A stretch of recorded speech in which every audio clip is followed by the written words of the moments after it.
Muy buenos días, mis amados hermanos, la paz de Cristo para todos ustedes hoy. Les invito a que oremos nuevamente. Padre Celestial, Señor, te doy las gracias por esta maravillosa oportunidad, Señor, de presentar tu verdad, Señor, de presentar tu palabra, Señor, una verdad transformadora, una palabra incorruptible que renueva, Señor, nuestra esperanza. Te doy las gracias, Señor, por Jesucristo aquí presente, y en su nombre presentamos tu verdad a tu pueblo hoy acá reunido. En el nombre de Jesús, amén.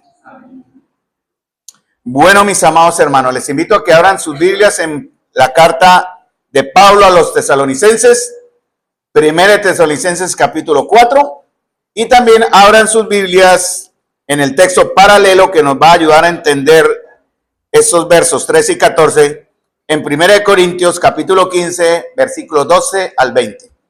A través de esta nueva etapa que comenzamos de conocer las razones de la esperanza que Pablo les decía o les recordaba y enseñaba a los de Tesalónica, ya casi el próximo domingo en la voluntad del Señor comenzaremos a entender de qué manera el Señor hará realidad esa esperanza. 1 Tesalonicenses capítulo 4, versículo 15. Pero para eso tenemos que compararlo con 1 Corintios capítulo 15, desde el versículo 20 en adelante. Ahí Pablo dice, yo aquí les digo un misterio. Hermanos amados, y lo que ahora vamos a conocer, y lo que ustedes van a conocer, si ya lo conocían mejor, pero lo van a reafirmar, es un misterio. Entre ayer y hoy, amados hermanos, dos vidas nacieron. Una nació para vida eterna, yo lo creo así, y otra que será preparada y debe ser preparada para esa vida eterna.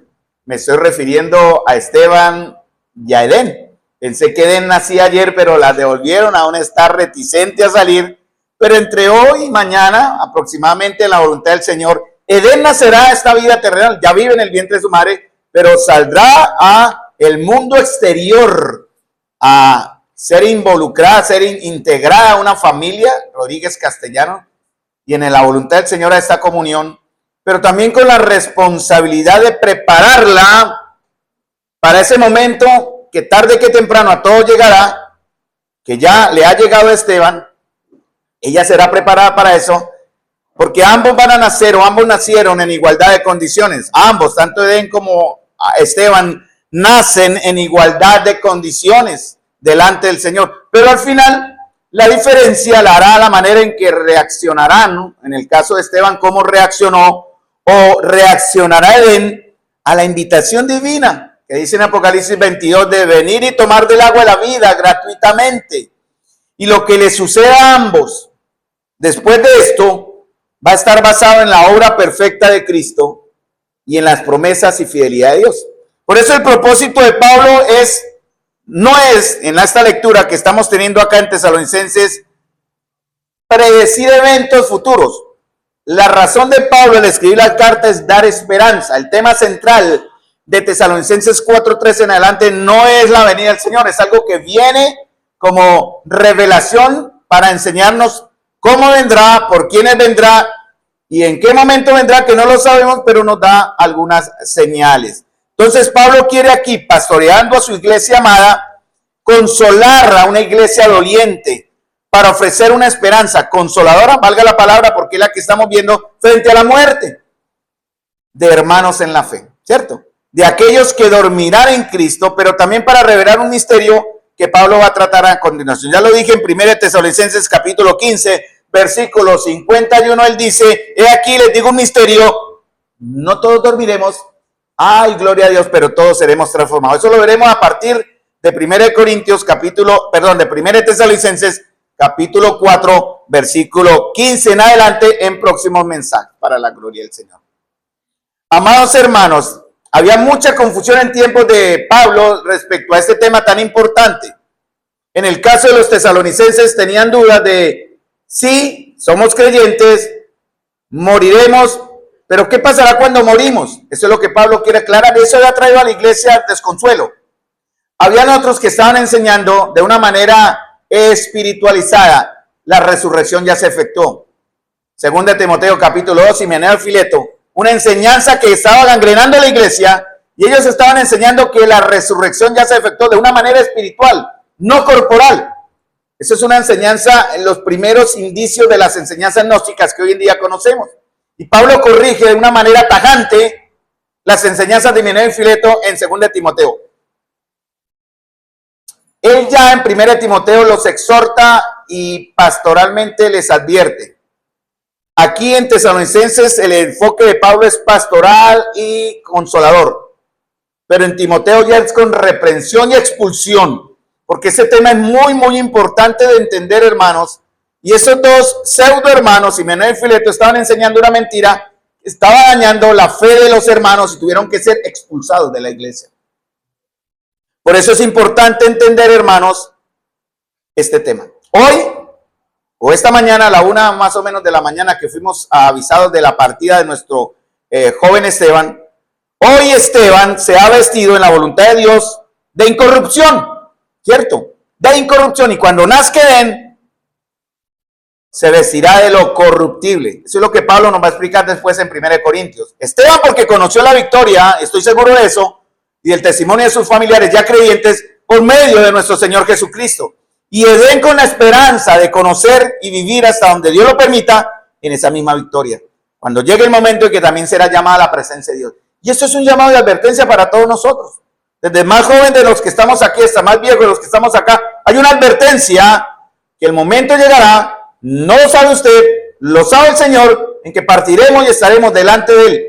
La gran pregunta es si estamos preparados para ese gran momento y encuentro. El Señor nos está dando hoy la oportunidad para el que no está aún listo y para los que ya estamos anhelando eso, trabajar no tanto nuestra partida física, sino lo que puede suceder en ese momento también, que Pablo advierte en el capítulo 5 de 1 Tesalonicenses, que Cristo vendrá. Tanto, no solamente por los que dormirán en ese momento, en la muerte corporal, porque su alma está con el Señor, sino los que estamos vivos para ese momento. Entonces, mis amados hermanos, Pablo quiere corregir las dudas sobre la venida del Señor. 1 Tesalonicenses, capítulo 4, versículos 13 y 14. El estado de los creyentes que habían muerto en Cristo. Ellos dudaban sobre eso. Pablo quiere explicar ahora cómo o para qué viene el Señor, más bien, por quiénes vendrá el Señor, cómo vendrá el Señor, y por último, que el tiempo de su venida, que no lo sabe, solo es la potestad del Padre, el día y la hora Él lo sabe, explicar eso. Entonces, entender incorrectamente esta verdad, mis amados hermanos, esta doctrina muy fundamental, va a tener implicaciones en nuestro desarrollo como iglesia y también en nuestra actitud, porque de aquí podemos deducir, viendo la reacción de en nuestra fe de muchos de los que estamos acá, y me puedo incluir en algún momento de mi vida, viendo la reacción al entender esta verdad, cómo es nuestra vida en Cristo. Ahora, ¿qué clase de vida estamos ahora mostrando si entendemos esta verdad que vamos a seguir explicando en Tesalonicenses capítulo 4, versículo 14, que es el que vamos a ver hoy, comparándolo con 1 Corintios capítulo 15, versículo 12 hasta el 20, hermanos. Por eso el mandamiento del Señor, capítulo 4, versículo 13, van a tener sus Biblias abiertas en los dos textos. El mandamiento del Señor y el deseo del Señor dice, tampoco queremos, hermanos, que ignoren. Ese es el mandamiento del Señor, ¿no? Porque la esperanza es el sello de quienes tenemos la fe. Porque la esperanza nos va a llevar, hermanos, a santificarnos. Si usted entiende esta verdad, se va a ver. Y esa va a ser la prueba de su fe. No estamos acá para juzgar, pero viéndonos unos a otros sabemos la clase de fe que estamos viviendo. Juan dice en 1 Juan capítulo 3, versículo 2, amados, ahora somos hijos de Dios. Y aún no se ha manifestado, eso es esperanza, aún no se ha manifestado lo que hemos de ser. Pero sabemos, Pablo usa ese término de seguridad, pero sabemos que cuando Él se manifieste, seremos semejantes a Él. Qué maravillosa verdad, amados, porque le veremos tal como Él es. Y todo aquel, miren bien lo que dice la última parte del verso de Juan, capítulo 3, versos, y todo aquel que tiene esa esperanza en Él, se purifica a sí mismo como Él es puro. Entonces, hermanos, entendiendo, estoy haciendo un pequeño retroceso para retomar la idea y no pierdan, porque sé que el enemigo querrá y estará buscando de alguna manera quitar de sus corazones esta enseñanza, hacer que la olviden, que la menosvaloren, que no le presten atención o que no la entiendan. Pero es muy importante, hermano, porque estos hermanitos en Tesalónica, yo sé que Pablo les enseñó eso en 6 meses, les enseñó todo lo que conlleva la vida y la piedad, que dice 1 Pedro capítulo 1, versículo 13 en adelante. Todo lo que tiene que ver con la vida y la piedad se les ha sido entregado, se les ha sido enseñado. Ustedes han sido aptos para hacer la voluntad de Dios, pero llegaban dudas por malas enseñanzas, por el impacto cultural en el que vivían y también por la vida pasada que ellos vivieron como antiguos ex adoradores de la oscuridad y hijos del diablo. Entonces esos hermanos estaban muy preocupados de lo que sucedería después de la muerte, con aquellos que murieron. Recuerden, era una iglesia perseguida. Miguel habló del caso en el Congo, pero más de 120,000 creyentes en este año en el África, más que todo, sobre todo, han muerto por persecución del Islam. 120,000, nadie está haciendo protestas por ellos, nadie está haciendo flotillas o falsas flotillas de ayuda por aquellos que están siendo perseguidos. Nadie habla de eso, hermanos, porque nosotros somos la escoria del mundo. Nadie va a luchar por nosotros, nadie va a defendernos, nadie va a presentar una queja ante el mundo. ¿Por qué están matando a los cristianos? No les importa. Si hubiera la oportunidad ahora, alguien vendría y haría lo mismo, y por eso tenemos que estar preparados. ¿Qué va a pasar con aquellos que han partido la presencia del Señor? Esa era la gran pregunta. Porque aunque quisiéramos evadir el tema, hermano, mire el contexto de iglesia ahora con la partida de Esteban. Aunque querramos evadir el tema de la muerte, hermanos, no podemos evadir tampoco el hecho de la muerte. Entonces, este mensaje, el de Pablo, tiene como objetivo, hermanos, que levantemos nuestra mirada al cielo, donde vamos a ver la venida del Señor. Vamos a ser reunidos con Él, como dice en el verso 15, estaremos con Él, en las nubes, dice en el verso 17, primero, en las nubes para recibir al Señor en el aire. Y Él, después de un tiempo prudencial, que la Biblia enseña la palabra, vendrá con sus santos de manera visible. Es 2 venidas, una misteriosa, una secreta, una prometida, que nos da la esperanza. Y Pablo dice esta verdad en el capítulo 4, versículo 15, que tenemos que compararlo con los de Corintio. Vamos a 1 Corintios, capítulo 15, porque ahí quedamos el domingo anterior, hermanos amados. Vimos en esta primera introducción sobre Tesalonicenses la tristeza inesperada en la iglesia de Tesalónica. La ignorancia doctrinal suele producir inquietud y confusión. Por eso estamos aquí enseñando muy claramente, muy lentamente, ojalá palabra a palabra, esta gran verdad, para que su esperanza esté basada en las promesas y en la fidelidad del Señor. Segundo punto en mi bosquejo, capítulo 4 de Tesalonicenses, verso 14. Pero vamos a compararlo, lógicamente, con la explicación que Pablo nos da en 1 Corintios, capítulo 15. Vamos a ir paralelo porque ambos temas tienen que ver con ese misterio. Y como es un misterio revelado, tenemos que entenderlo, hermanos. Entonces, segundo punto de este bosquejo, la esperanza que produce gozo y de la cual habla la palabra. Romanos habla de esa esperanza, muchos textos, puedo mencionar varios, pero vamos a centrarnos en este. La resurrección de Cristo garantiza nuestra resurrección. ¿Listo? Entonces no olvidemos de dónde venimos. Pablo dice, tengan su Biblia, si pueden mirar ambos mejor, pero escuchen, porque estoy leyendo el texto igual. Pablo dice en 1 Tesalonicenses, nosotros no queremos, hermanos. Quienes no quieren, ya vimos. Pablo, Silas, Timoteo, el Señor. El Señor no quiere, entonces, ¿qué no quiere el Señor? Que sean ignorantes, que ustedes ignoren acerca de un tema muy importante. ¿Quiénes se pueden estar ignorando? Los creyentes. Esto no es para los impíos no van a entender esto. Si usted no está entendiendo esto, hermano, o amigo más bien, o amiga, si usted en su corazón esto no le va a impactar para transformarlo, usted es un incrédulo. Si este tema usted no lo lleva a buscar la salvación de Dios, usted es un incrédulo. Porque ellos no lo entienden, solo los creyentes por ignorarlo no lo van a comprender. ¿Qué es lo que ignoraban ellos? Acerca de los que ya murieron. Recuerden, para el creyente, no para el impío, la muerte se le llama en ese eufemismo dormir. Su cuerpo duerme, su alma en la presencia del Señor. Esa es una verdad. Si usted no la cree, es su problema, pero es la verdad de Dios revelada. Entonces Pablo divide la iglesia o los que estaban en ese momento en 2 clases de personas. los que tienen esperanza y los que no la tenían. Por eso Pablo les dice, no ignoren acerca de los que oren para que no se entristezcan, no pierdan el ánimo, no se desmotiven como aquellos otros que no tienen ninguna clase de esperanza, ¿cierto? Y él va a hablar del fundamento. ¿Cuál es el fundamento en realidad de esa esperanza? Porque Pablo decía, dice, verso 14, ahí empezamos. Ustedes tengan la Biblia en ambos, si no, si lo tienen Corintios está bien, ya vamos para allá. Y Pablo dice, porque sí, da la razón.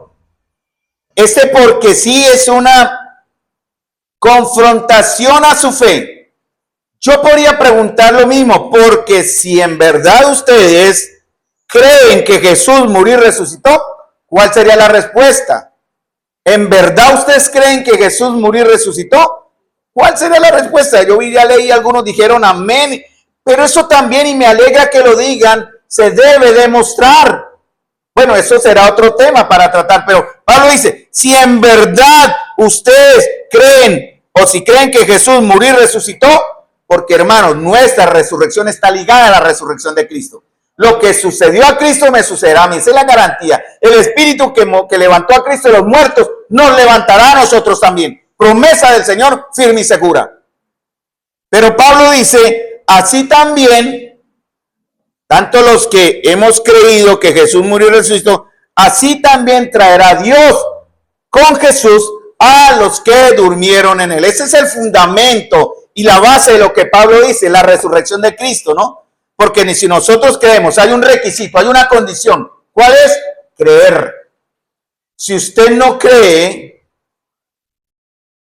usted está muerto en sus delitos y pecados, ¿cierto? Si usted no cree que Jesús murió y resucitó. Los de Corinto decían, sí, y miren lo que Pablo dice, lo leo, ya, solo como empezar ahí ya.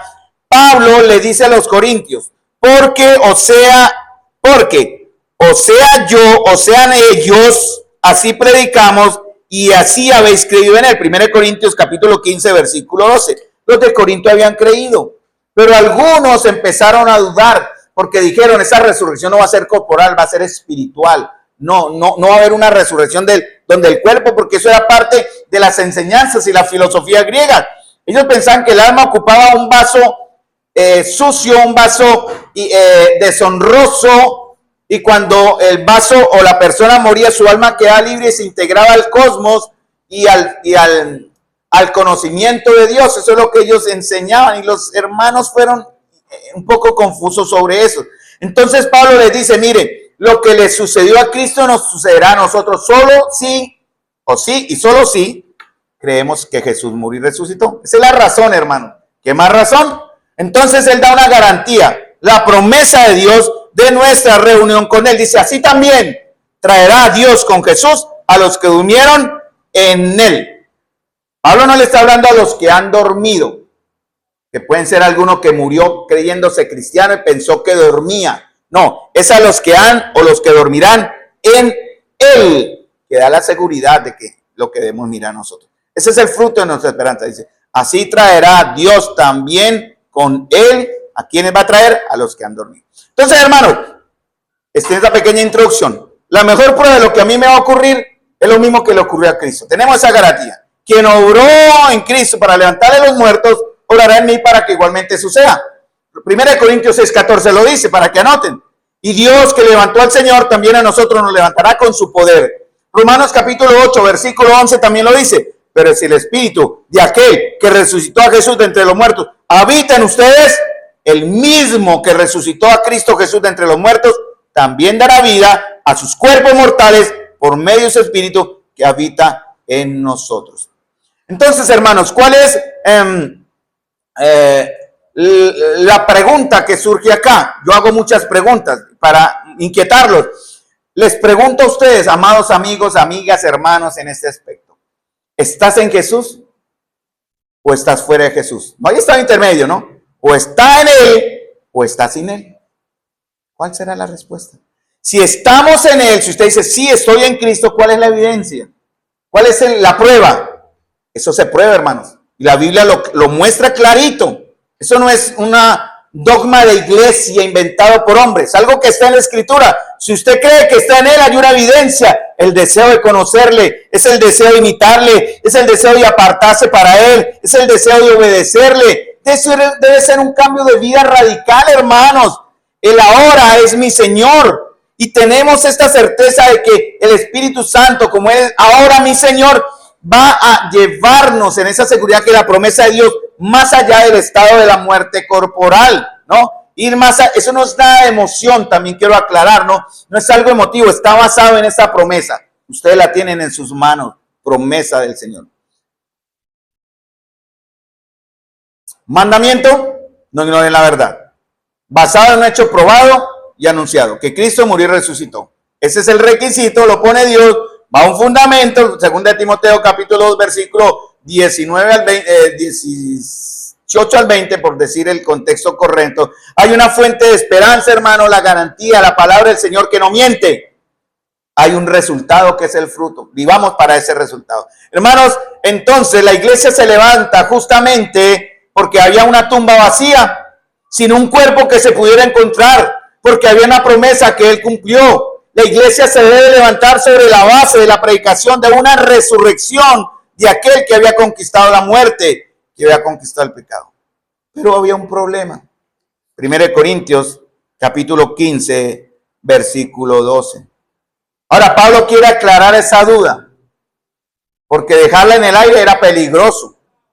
Algunos hermanos, malamente, no vamos a decir maliciosamente, pero tal vez por la enseñanza de Himeneo y Alejandro, o algunos otros más, por las influencias gnósticas de la fe, de las creencias romanas, el sincretismo que llenaba la fe en el imperio romano, en medio de todo. Era una suma de muchas creencias, las creencias del oriente, las creencias paganas hacia el norte, los dioses romanos y griegos, todo eso se sumaba y se formaba una fe. Pero Pablo quiere aclarar cuál es la verdadera fe y da en su palabra pruebas indubitables. Por eso él comienza el capítulo 15 de 1 Corintios hablando de testigos. Por eso la palabra de Dios dice, por el testimonio de los tres testigos consta toda palabra. En Israel era muy serio eso. Si usted se prestaba para dar un mal testimonio de un hermano o de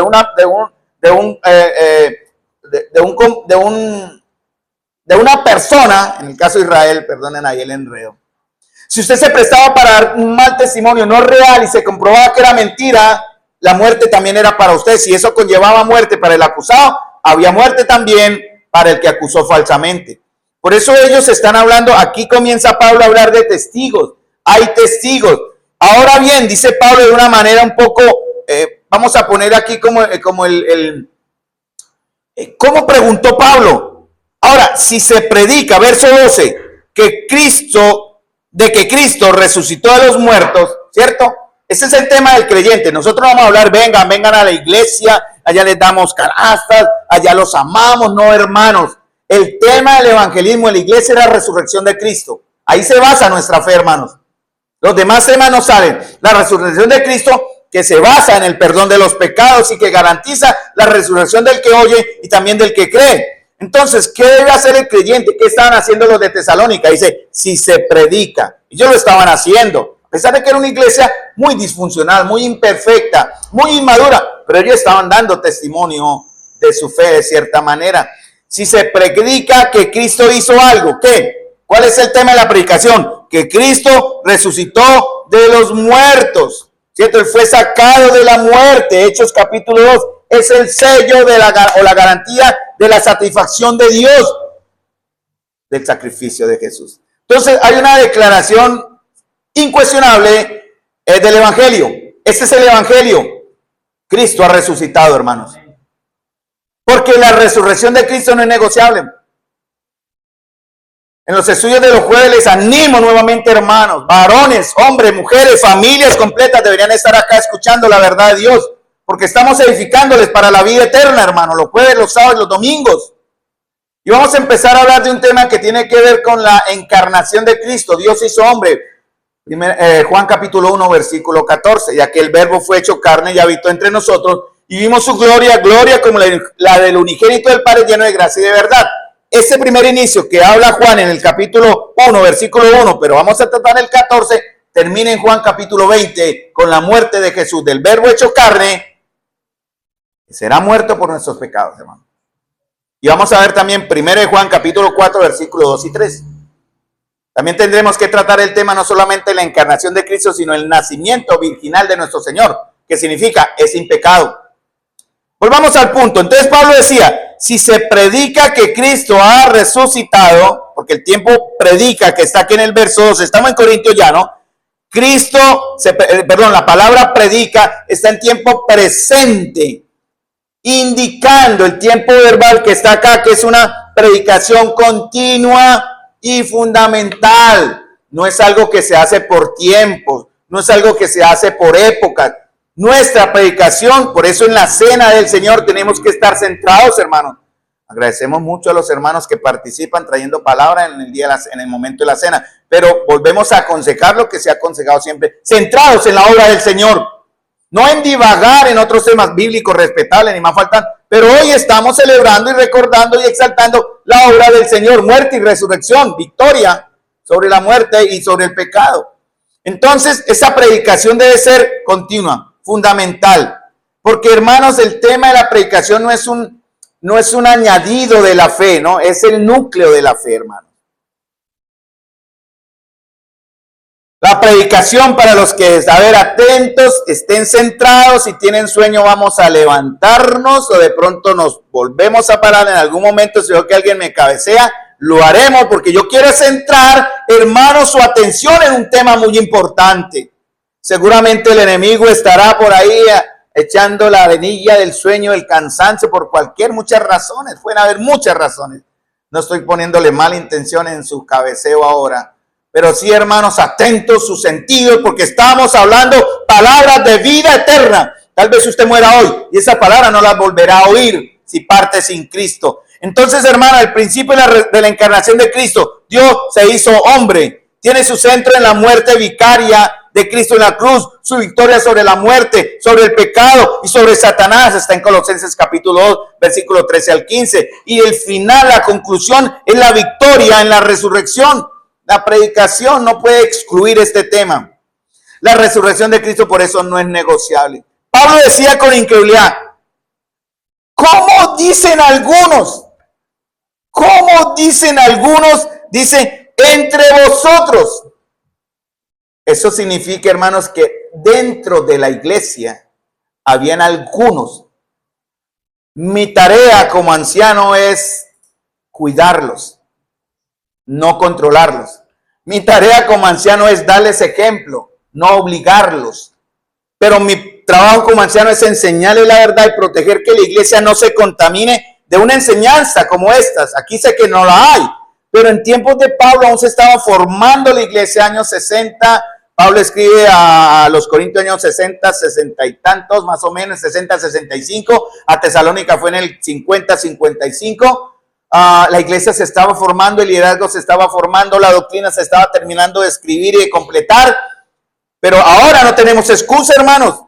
Por eso Pablo decía y nos dice, eso se pasa para ahora, eso era para tiempos de él. No, hermanos, es para ahora también. Y podríamos decir, porque Pablo está acusando a la iglesia, él acusa a algunos entre ustedes.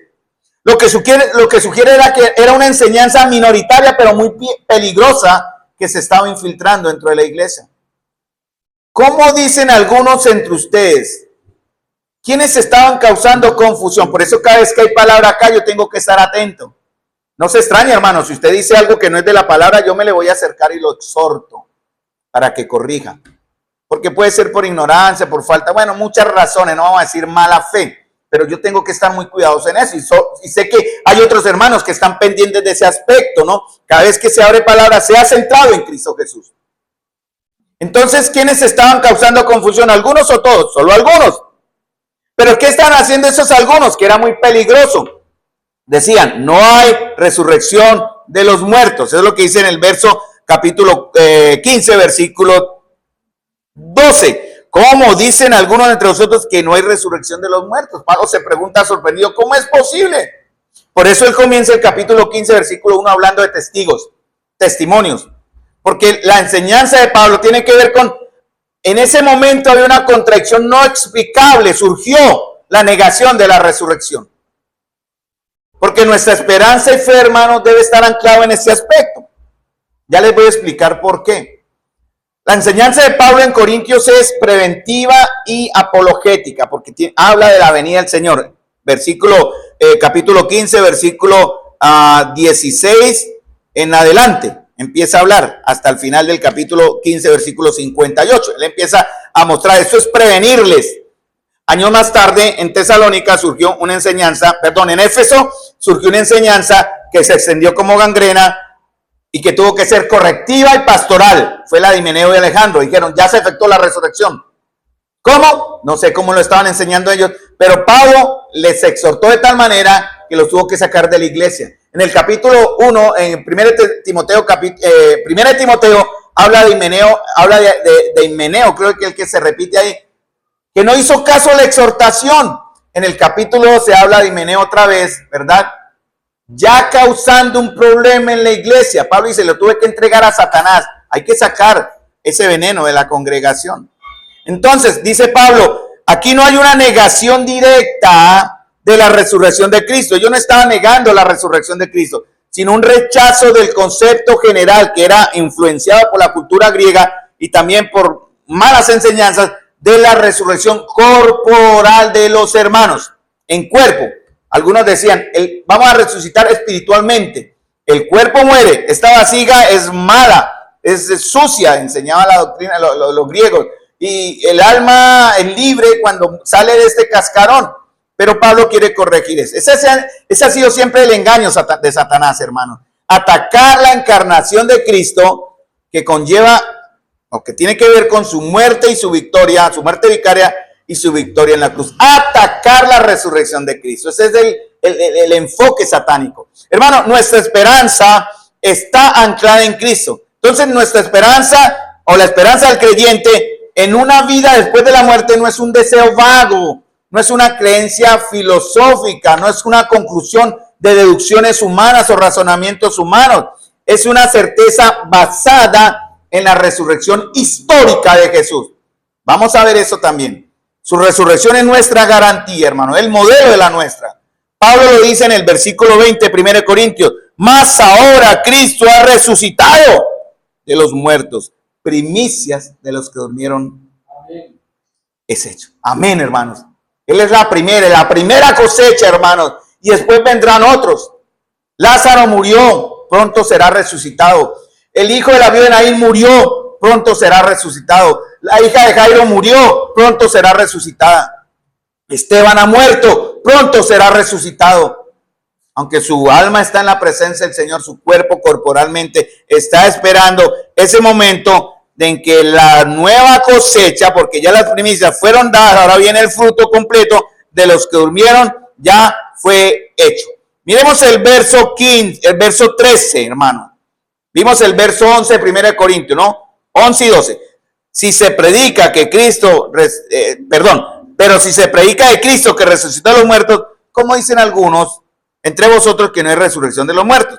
Ahora Pablo empieza a usar un método para demostrarlo es tonta, y me disculpan la palabra, lo estúpida y necia y boba que era la enseñanza de esos hermanos allá. Una contradicción. Y Pablo los pone en evidencia muy fácil. Pero hermanos, como eso no es solamente el convencimiento que trae el Espíritu Santo, sino también con evidencia, Pablo da evidencias. Ruego a Dios que ustedes sean convencidos, no solamente por la evidencia que vemos en las Escrituras, sino por la convicción del Espíritu Santo, que es más importante.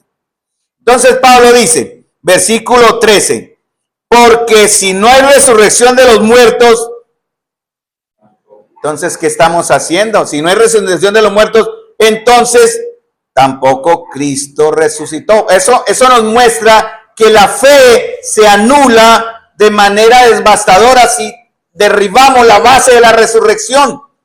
Hay una consecuencia lógica y devastadora, destructora, que es la anulación de la fe. Si enseñamos que la resurrección no existe, si enseñamos que Cristo no resucitó, que todo es espiritual, que nunca será corporal, todo en contra de lo que la palabra de Dios enseña, eso destruye la fe. Miren lo que dice Pablo. Si ustedes enseñan, si no hay resurrección, tampoco Cristo resucitó.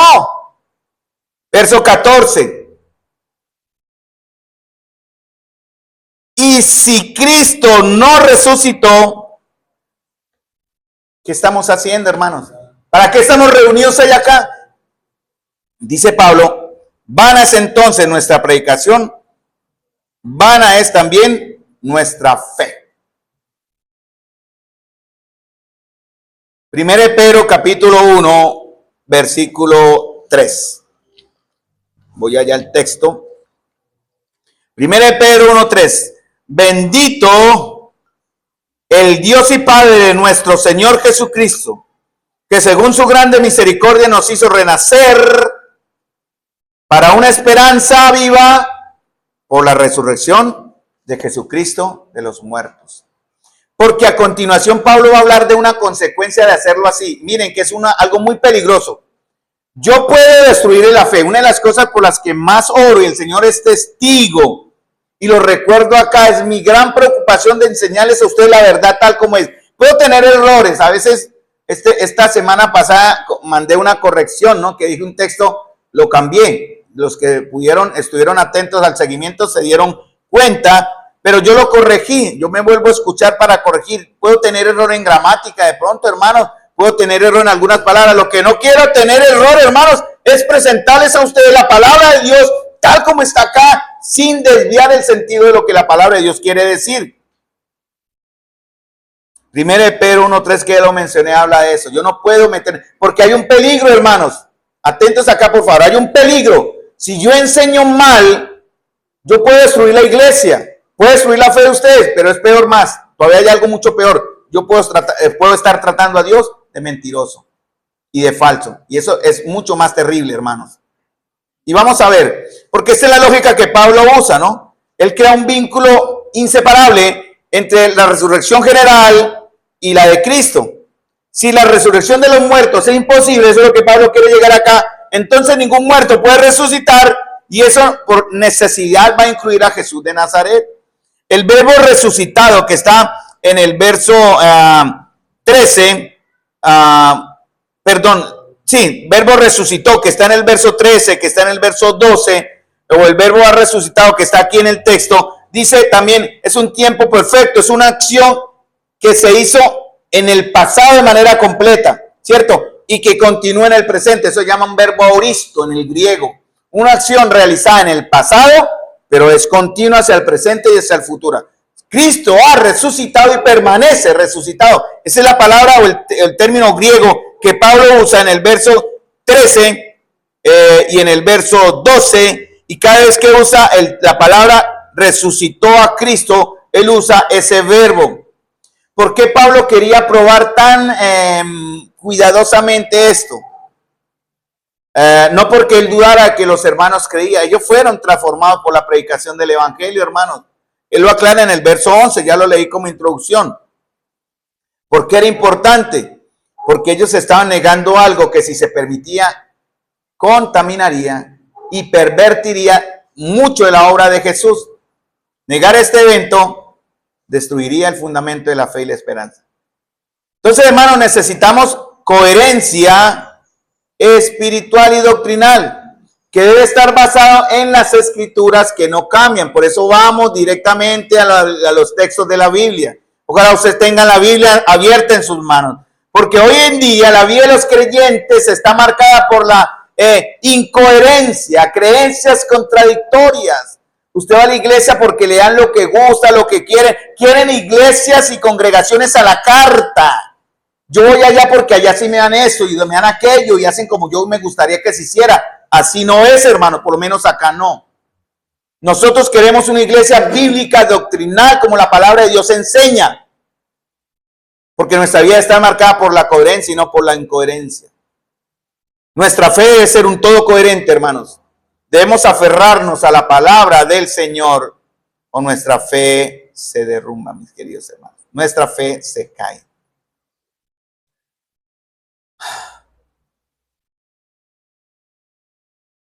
Ahora, legalmente, para probar un hecho se utilizan varios métodos. Uno de ellos, por ejemplo, es el método científico, el que usa la ciencia, ¿cierto? Que, por ejemplo, vamos a usar un método cualquiera, que una piedra colocada en el agua se hunde por peso, ¿cierto? necesitamos, usted dirá, no creo eso. Bueno, vamos, en un ambiente controlado, ¿no? Ese es el método científico. Requiere reproducir esta aseveración muchas veces en un ambiente controlado para convencer a la persona. Me explico, ella dice, yo no creo que la piedra se hunda en el agua. Ah, bueno, vamos a un laboratorio, cogemos un timbo de agua, temperatura ambiente y cogemos una piedra. Una vez, 2 veces, 3 veces. Después de la 20ª vez, conclusión, la piedra se hunde en el agua. ¿Cierto? Ese es el método científico. Pero, hermano, esto es algo que se puede, son fenómenos reproducibles y verificables en laboratorio, muchos aspectos.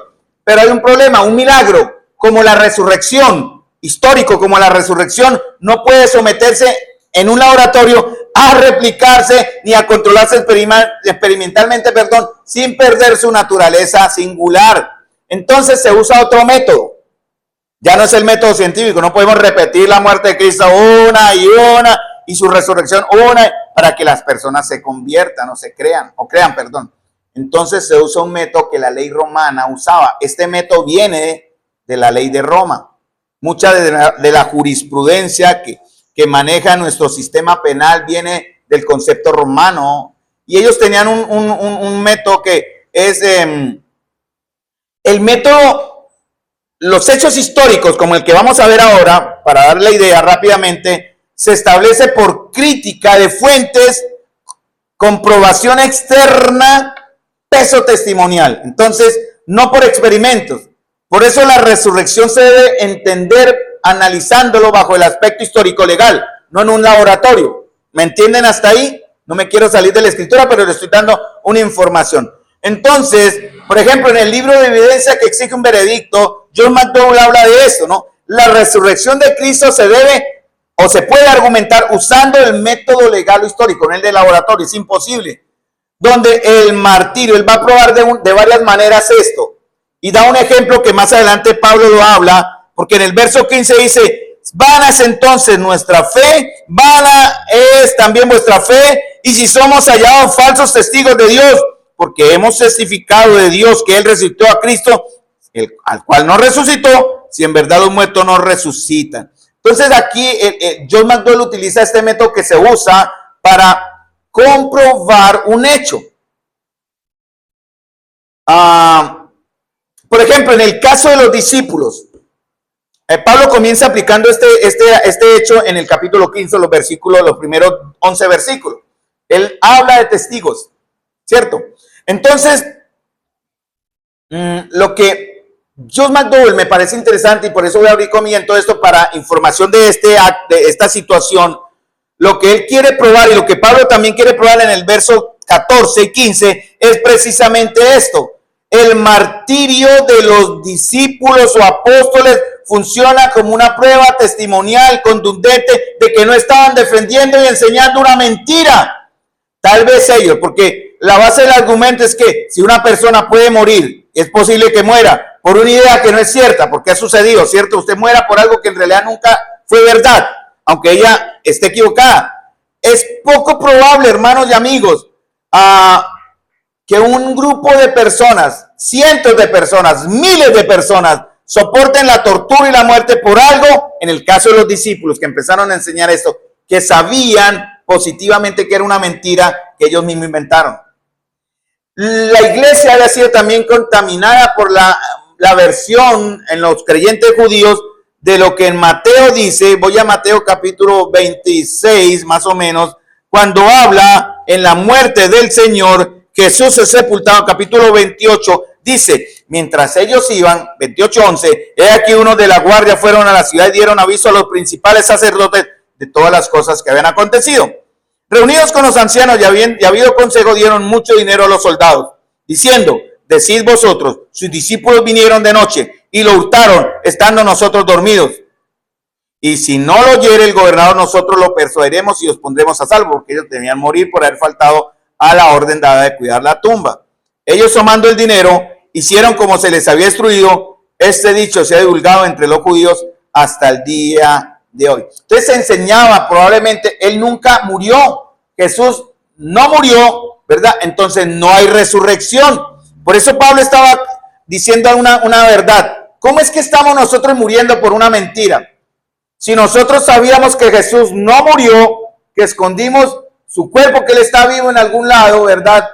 Que no resucitó, perdón, que escondimos su... ¿Cómo vamos a morir? Estamos muriendo por una mentira que sabemos que es mentira. Es algo ilógico. Entonces, por eso Pablo habla en ese aspecto legal de la base y el peso de los testigos.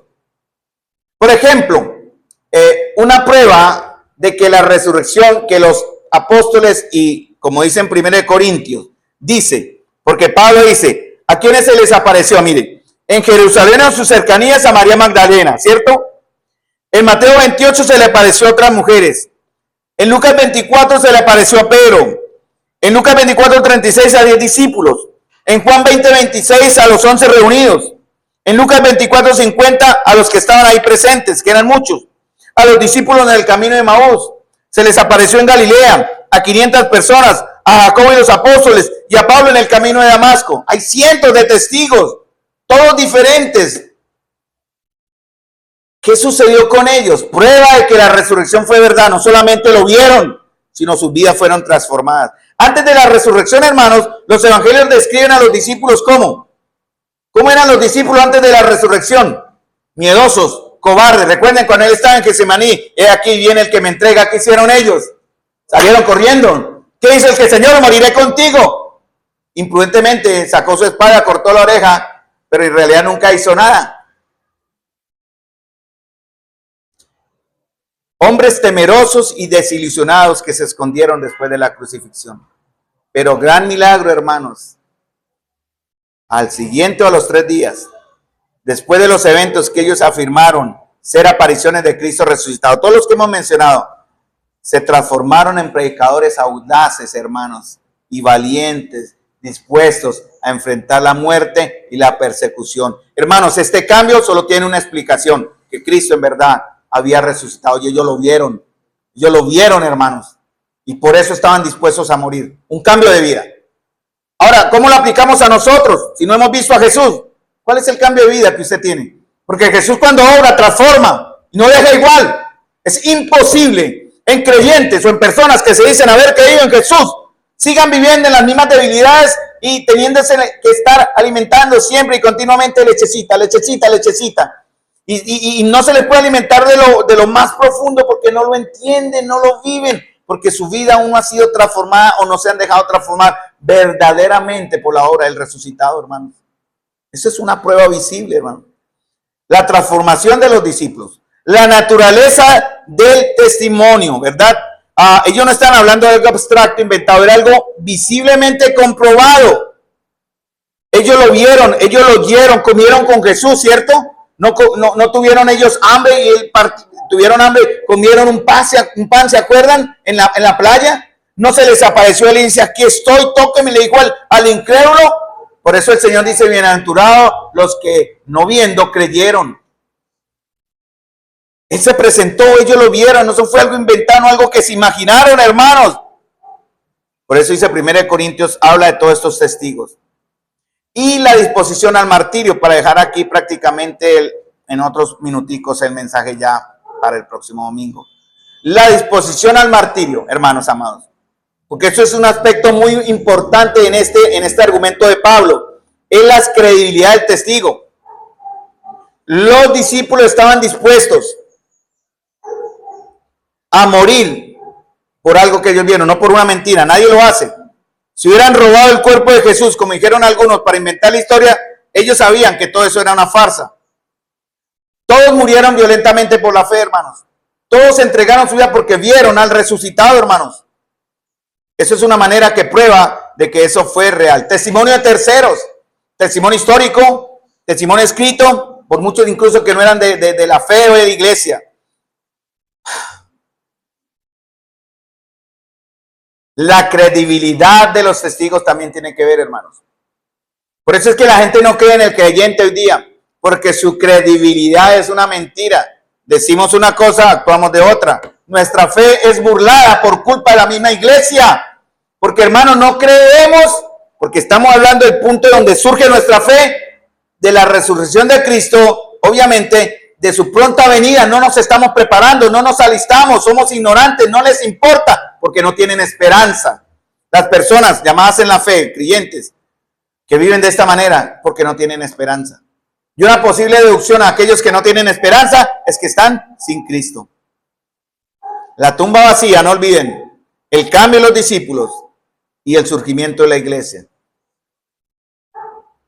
Porque una salvación anulada, hermanos, y una esperanza perdida. Vamos al verso, vamos a leer desde el 15 hasta el 17 y dejamos acá para continuar, porque iremos a pasar a Primera de Tesalonicenses, capítulo 4, versículo 15, a hablar del cómo, del quién, no sabremos el cuándo, pero vamos a empezar a partir del verso 15 de Primera de Tesalonicenses, a ver el cómo vendrá el Señor por aquellos que durmieron en él, con quiénes o por quiénes vendrá, en qué momento vendrá, mas no el tiempo en el que vendrá, ¿cierto, hermanos?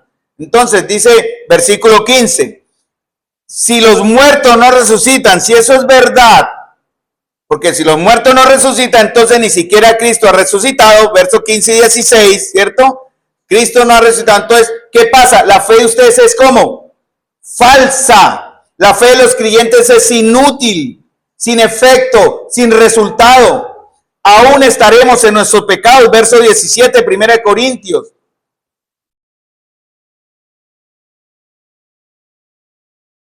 Y como dice en el verso 18, entonces también los que durmieron en Cristo perecieron. Si Esteban murió creyendo en Cristo Jesús, inútil, se perdió.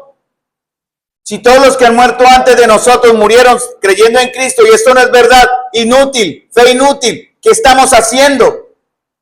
Como dicen por ahí, muy jocosamente y anecdóticamente, apague y vámonos. Es inútil. Pero hermanos, estamos acá porque creemos una verdad y vamos a vivir de acuerdo a esa verdad. El hombre que muere en sus pecados muere condenado a la vida eterna. Si no hay resurrección, si Cristo no resucitó, todos los cristianos, todos los creyentes que han muerto en esta premisa, murieron y están ahora en un estado aún de condenación. Vamos a dejar aquí, mis queridos hermanos, para retomar el próximo domingo y pasar a 1 Tesalonicenses, capítulo 4, versículo 15, hermanos.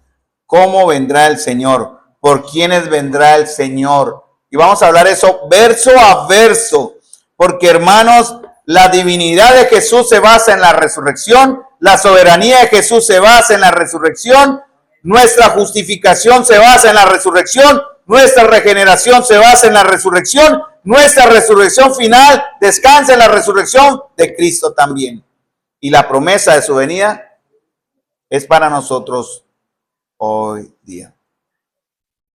Vamos a terminar acá y vamos a darle gracias al Señor porque tenemos más que suficiente para creer en Él, hermanos. La convicción personal transformadora. Hermanos, una motivación, una exhortación con amor, no solamente para mí, sino para todos los acá presentes. Hermanos, es tiempo que mostremos, es hora que mostremos verdaderamente nuestra esencia como hijos de Dios. Basta ya de amalgamar nuestra vida y recibir lo que a Dios no le agrada, vivir vidas dobles, duales, mezclas que a Dios no le agradan, hermanos. Seamos radicales de verdad, generando una conciencia que somos luz en comparación a las tinieblas, porque estamos basados. Si viene la muerte, bienvenida sea, hermano. Ya sea por muerte natural, por enfermedad o por martirio. Bienvenido sea, porque ese no es el final, hermanos amados. Nuestro final pronto se verá manifestado en su venida. Cuando los que, si mueren algunos de los que estamos acá, a partir de ahora o en estas circunstancias, nuestros cuerpos serán levantados incorruptibles. Esa palabra la veremos también en 1 Corintios 15, 15 en adelante, para poder entender, hermanos. Incorruptibles. Padre Celestial, Señor, gracias te doy por tu palabra. Señor, tú sabes cuánto te he rogado que esta verdad llegue al corazón de tu pueblo.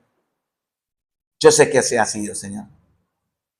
Porque es lo que se espera, Señor, cuando nuestros corazones están en sintonía con el Dios eterno a través del Espíritu Santo.